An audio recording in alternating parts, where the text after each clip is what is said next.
Why, hello there, old sports.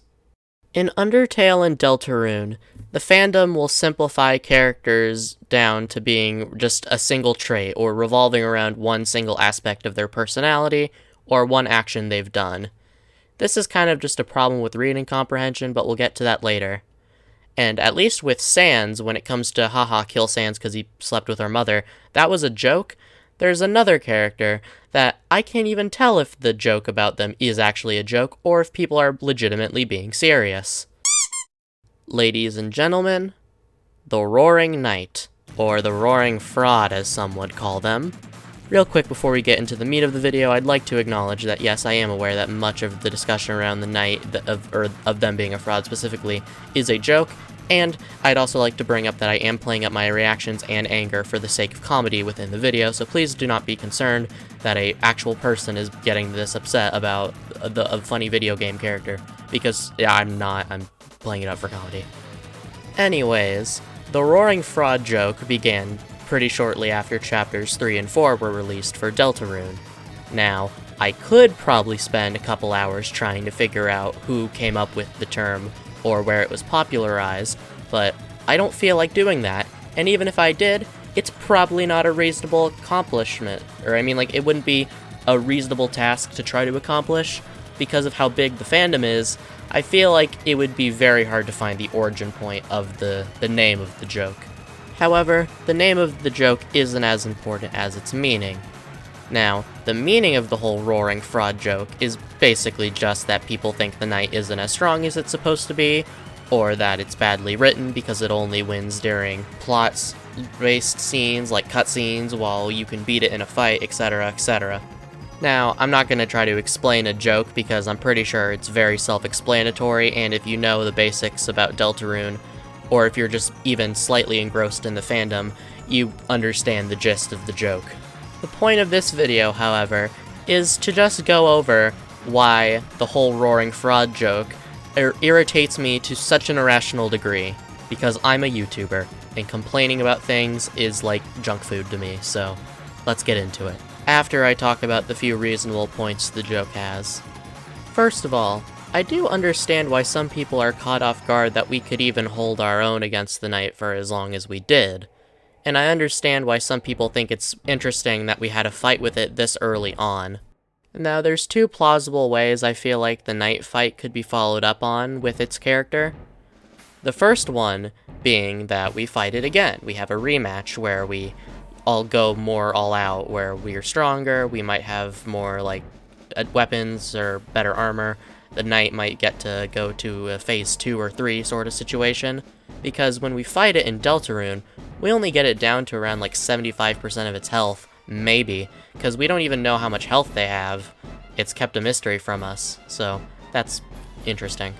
However, the possibility that I would consider more interesting is if this was the Knight fight.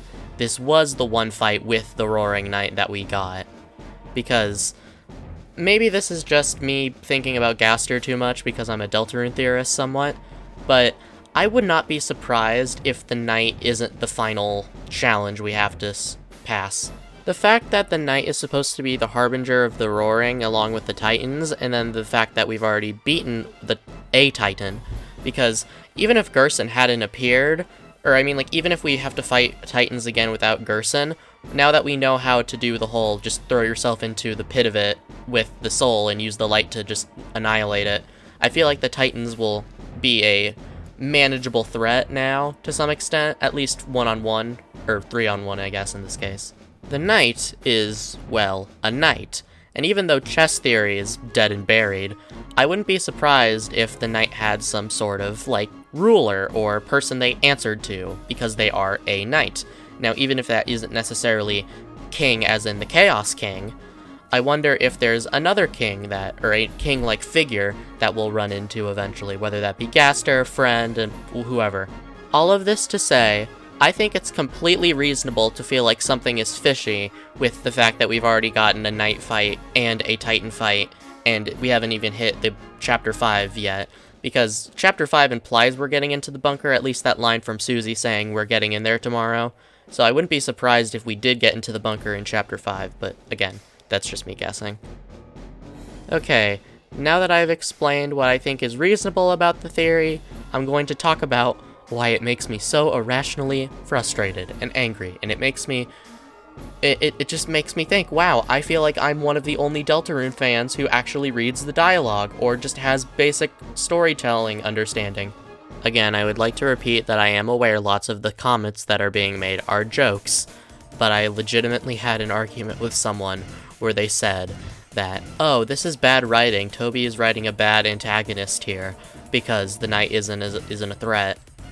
Okay, now the first, reason I think calling the knight a fraud is not a very good point is because we are an eldritch time god creature thingy that the knight has no chance of ever, technically beating. The whole point of the fight with Sans in Undertale is that he knew he couldn't actually put you down forever, so he just decided to try to break your will by frustrating you and making you angry enough and annoyed enough to where you would just want to go do something else. In Deltarune, we're doing that again. We're abusing our power of determination to where we can win any fight to the extent that we can win in the game. We can retry over and over until we reach the most optimal outcome. So if the knight is a fraud, then they're only a fraud to us, a being that is literally a dimension above the game world. We are a three-dimensional being interacting with two-dimensional beings. It's not fair to compare them. Because if we didn't use our power of determination and a little help from Gaster to speed up the cutscene, I've never seen anyone get past the fourth attack, like the Hallway of Swords, on their first run, or I've never seen anyone get past that on their first blind run against the knight. Because you just don't know what's gonna come at you. So if this was a fair fight, the knight would win, because they did. They're just better. We can't dodge their attacks on the first time around, because we don't know what to look out for.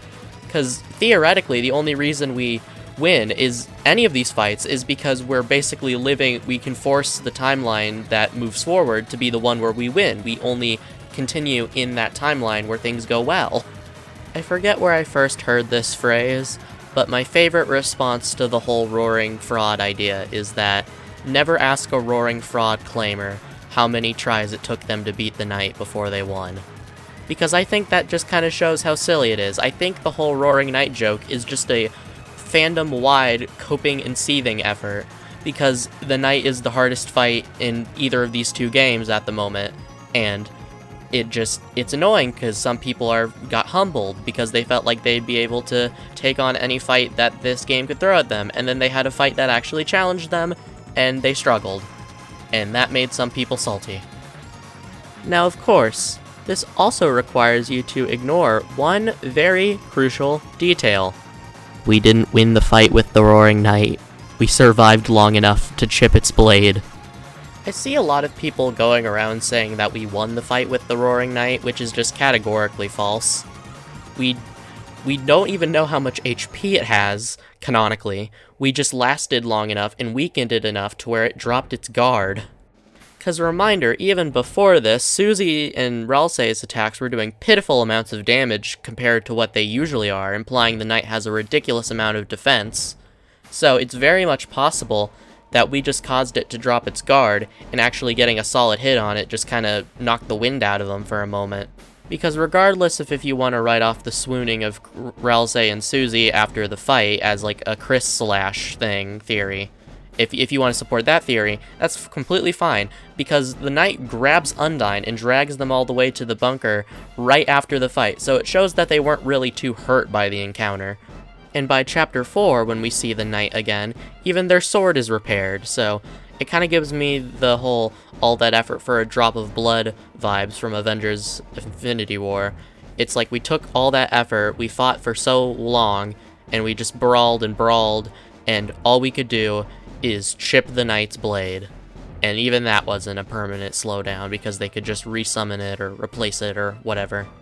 Again, all this to say, we did not defeat the knight, we fended it off long enough.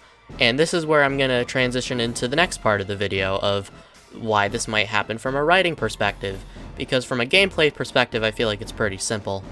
If narratively the fight needs to be able to progress long enough to where you can get the Shadow Crystal from the blade, that means you're going to have to be able to dodge the attacks. And if you can dodge the attacks, that means someone's going to be able to do it perfectly. So you can't hold that against the knight, because again, the knight from their perspective only gets one shot at this, while we had infinite tries until we can no-hit it. It's not fair, it's not a good comparison. Also, momentarily going back to the whole we're a time god thing, I don't think the knight was expecting that we have been playing Undertale fan games or just replaying Undertale for the last 7, 8, 9 years. So at this point we're becoming very good at bullet hell type things, or at least the way Toby designs them. However, I think lots of people understand that, and they're mostly just disappointed with the knight from a narrative perspective. And again, I can understand why you think something's fishy, and I just went over that a bit ago. But what I think is not reasonable is just saying this is bad writing, because I don't think that's the case. So much of Deltarune revolves around the idea of fate, and if we can change fate or if we're slaves to following it. And I think it's very possible that whoever the knight is working with, because they're obviously working with someone, they might know the prophecy as well as Ralsei does. So they might know things that are supposed to happen, so they're just trying to set up pieces like a chessboard, or whoever wrote the prophecy forced these things to happen, or the knight kind of held back because things were supposed to play out a certain way. My point being that since we don't know everything about the game yet, we don't know everything about the knight's intentions. So we don't know how much they know about the prophecy, because depending on their knowledge of the prophecy, that can mean a whole slew of different things. Since the knight has the unique ability to swoon characters and put them into a perma-down state until they get healed, I think it's very possible that, again, they're holding back a lot, and they're just trying to stall, because they need to incite a fight, so Undyne will try to stop the fight, and so they can go take Undyne to the shelter, continue the plan, yada yada yada. A theory I have is that the knight's end goal isn't even necessarily to bring about the roaring. The roaring is just a step in its plan. It's not the end point, it's just maybe one of the final steps. Maybe their goal is to bring about the prophecy, so they just need to do whatever it takes to complete the prophecy, so they're willing to start the roaring, so the heroes can banish the roaring, because the roaring needs to happen in the prophecy, because the prophecy mentions that the angel's heaven needs to be banished, and that is what ends the roaring, or is involved with the ending of the roaring. So the roaring needs to start for that to happen, obviously. Regardless, my wider point here is just that since there is so much we don't know, I feel like it's kind of weird to jump to any conclusions and then fight for them so vehemently. I think the great thing about this format of releasing a game is that you get to have such engagement with the audience, and you get to have these like bursts of renewal and more discussion, and you get to have these long-going conversations about the game because it's not all out at once. But the downside of that is when you don't have all the information, people will still come to conclusions anyway, even though they don't have all the puzzle pieces, and then they'll complain that their puzzle looks bad, even though they don't have all of the puzzle pieces. Oh yes, and of course, there's one more thing I would like to mention, and that's the whole that the Roaring Knight needs cutscenes to be a threat. Excuse me? That's called how video games work. Is Flowey a fraud because he could only defeat us in a cutscene? Is Azrael a fraud because he could only kill us in cutscenes sometimes? Or all this stuff, like, yeah, they can defeat us whenever, but sometimes they need to defeat us in cutscenes because that's how the story works. That's how you continue the narrative. Because, again, since an attack can be dodged, that means it will be dodged. So you need to make unavoidable attacks so the narrative can continue how you need it to. It's not that complicated. I feel like people are reading too much into these things. It's like, yeah, maybe a bit of ludonarrative dissonance here, but it's like, that's not, it's a story. That's not how that's supposed to work. Anyways, that last off-script section aside, that is most of my feelings against why I think the Roaring Fraud joke is stupid, and in a wider point, I think it just encourages Undertale fans, who already don't have a very good reputation for not being able to read things, to just go on and spread these ideas around, because they don't understand the meaning behind them. They think that the knight is a badly written villain, because they have all these flawed ideas about them. I kind of hate how much people say the Undertale fandom or Deltarune fandom can't read. but good God, sometimes it feels like that is very much true. It feels like people are willingly ignoring things, or ignoring context, or ignoring the meaning behind things just so they can make stupid jokes that aren't funny. Toby and his team put all this work into making these beautiful pieces of art, and then people just want to simplify them down to stupid jokes that aren't funny. It's so frustrating. Anyways, thank you for watching today's video. If you have extra time, I made a video about Undertale and its 10-year anniversary that's coming up soon, and the video didn't do very well. Hell, this video might not do well either. But I'm just saying, if you're watching this video and have some extra time, maybe put that in your watch later playlist or whatever, so it can be buried with the rest of the videos you say you're gonna watch but you never end up doing. So, yeah, if you could do that, I would greatly appreciate it.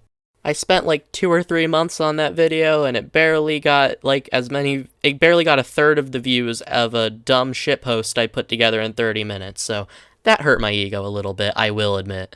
Anyways, thank you for watching. I hope you have a good day. Please like, comment, and subscribe, and all that good stuff. And just, as I said, have a good day. I appreciate your support very dearly. Thank you, and good night.